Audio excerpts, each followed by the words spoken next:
तर प्रक्रिया सुरळीत पार पडण्यासाठी यंत्रणा आता सज्ज झाली आहे। ती थेट दृश्य आपण पाहतोय। यावेळी आशिष शेलार आता मतदानासाठी दाखल झालेले आहेत। राज्यातील एकूण 29 महापालिकांमध्ये आज मतदान होते। थेट दृश्य मुंबईतील एक्सक्लुझिव्ह दृश्य।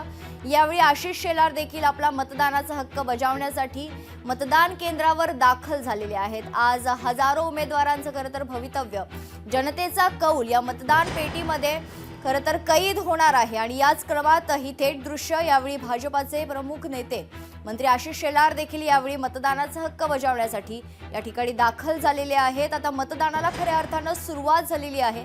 अनेक नागरिक देखील मतदानासाठी अनेक विविध मतदान केंद्रांवर रांगा लावलेल्या आहेत आणि मतदानाला आता सुरुवात होते। हजारो उमेदवारांचं भवितव्य खरं तर आज या ठिकाणी निश्चित होईल। मतदार राजा जो आहे आपलं अमूल्य मतदान करून आपलं भवितव्य, उमेदवारांचं भवितव्य आज या मतदान पेटीमध्ये कैद करणार आहे। महत्त्वाचे दृश्य, थेट दृश्य, लोकशाही मराठीवर एक्सक्लुझिव्ह दृश्य। आशिष शेलार मतदानाचा हक्क बजावण्यासाठी मतदान केंद्रावर दाखल झालेले आहेत।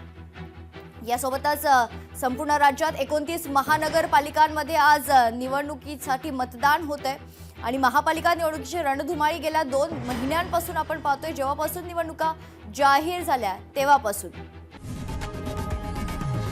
लोकशाही मराठी ऐका, पहा, जागरूक रहा।